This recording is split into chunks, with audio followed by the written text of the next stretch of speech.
बोलो भारत माता की ಏನೇ ಬರಲಿ ಏನೇ ಬರಲಿ ಬೇಕೇ ಬೇಕು ನ್ಯಾಯ ಬೇಕು ಬೇಕೇ ಬೇಕು ನ್ಯಾಯ ಬೇಕು ಏನೇ ಬರಲಿ ರೈತರಿಗೆ ಅನ್ಯಾಯ ಮಾಡುತ್ತಿರುವ ಸರ್ಕಾರಕ್ಕೆ ರೈತರಿಗೆ ಅನ್ಯಾಯ ಮಾಡುತ್ತಿರುವ ಸರ್ಕಾರಕ್ಕೆ ಬೇಕೇ ಬೇಕು ನ್ಯಾಯ ಬೇಕು ಬೇಕೇ ಬೇಕು ನ್ಯಾಯ ಬೇಕು ಏನೇ ಬರಲಿ ಏನೇ ಬರಲಿ ಇವತ್ತಿನ ದಿವಸ ಉತ್ತರ ಕರ್ನಾಟಕದ ಹೆಬ್ಬಾಗಿಲು ರಾಣೆಬೆನ್ನೂರು ಕ್ಷೇತ್ರದಲ್ಲಿ ಸಾಕಷ್ಟು ಸಮಸ್ಯೆಗಳನ್ನ ಇಟ್ಟುಕೊಂಡು ಇವತ್ತು ರೈತ ಸಂಘಟನೆ ಹೋರಾಟವನ್ನ ಮಾಡ್ತಾ ಇದೆ.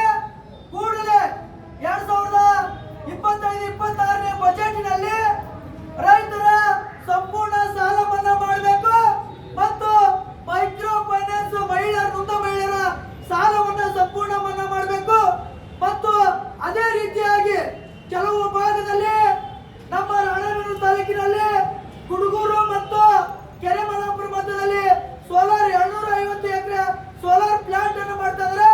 ಅದು ಸಾಧಕ ಬಾಧಕಗಳನ್ನ ಚರ್ಚೆ ಮಾಡಿ ರೈತರಿಗೆ ಅನುಕೂಲ ಆಗುವಂತ ವ್ಯವಸ್ಥೆಯಲ್ಲಿ ಮಾಡಬೇಕು. ಅದೇ ರೀತಿಯಾಗಿ ಅಂಸಾಪುರ ಗ್ರಾಮದಲ್ಲಿ ಸ್ಮಶಾನ ಇಲ್ಲ, ಅದನ್ನು ಕೂಡ ಸ್ಮಶಾನವನ್ನ ಮಾಡಿಕೊಡ್ಬೇಕಂತ ಹೇಳಿ ರೈತರ ವಿವಿಧ ಬೇಡಿಕೆಗಳನ್ನು ಇಟ್ಕೊಂಡು ಇವತ್ತು ಹೋರಾಟವನ್ನು ಹಮ್ಮಿಕೊಂಡಿದೆ. ದಯಮಾಡಿ ಸಂಬಂಧಪಟ್ಟ ಅಧಿಕಾರಿಗಳು ಕೂಡಲೇ ಸಂಬಂಧಪಟ್ಟ ಅಧಿಕಾರಿಗಳ ಜೊತೆಗೆ ಚರ್ಚೆ ಮಾಡಿ ಸರ್ಕಾರಕ್ಕೆ ನಮ್ಮ ಬೇಡಿಕೆಗಳನ್ನ ಕಳಿಸಿ ನಮ್ಮ ಬೇಡಿಕೆಗಳನ್ನ ಈಡೇರಿಸಬೇಕು ಅಂತ ಈ ಮೂಲಕ ಮನವಿ ಮಾಡಿಕೊಳ್ತಾ ಇದ್ದೇವೆ. ದಯಮಾಡಿ ಈ ಒಂದು ಹೋರಾಟದಲ್ಲಿ ಭಾಗಿಯಾದಂತ ನಮ್ಮ ತಾಲೂಕಿನ ಸಂಘಟನಾ ಕಾರ್ಯದರ್ಶಿ ಆದಂತ ಶಂಕರಪ್ಪ ಮಿನಿಸ್ಟ್ರಾಳ್ ಅವರು ಇದ್ರ ಬಗ್ಗೆ ಮಾತಾಡ್ಬೇಕಂತ ಕೇಳ್ಕೊಳ್ತಾ ಇದ್ದಾರೆ.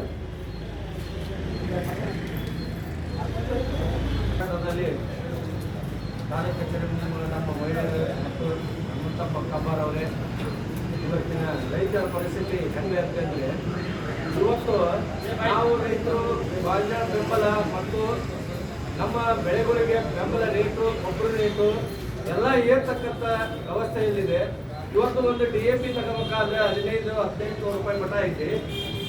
ಇದನ್ನು ತಗೊಂಡು ನಾವು ಸಾಲ ಮಾಡಿ ರೈತರಿಗೆ ಇವತ್ತು ಭಾಳ ಅನ್ಯಾಯ ತಕ್ಕಂಥ ಇದೈತಿ. ಇವತ್ತು ಗೋಂಜಾಳ ಸಾಕ ಮಾಡ್ತಕ್ಕಂಥ ವ್ಯವಸ್ಥೆಯಲ್ಲಿ ಕೇಂದ್ರ ಸರ್ಕಾರ ಬೆಂಬಲ ನಿಗದಿಪಡಿಸಿರ್ತಕ್ಕಂಥ ಇದರಲ್ಲಿ ಖರೀದಿ ಮಾಡ್ತಾ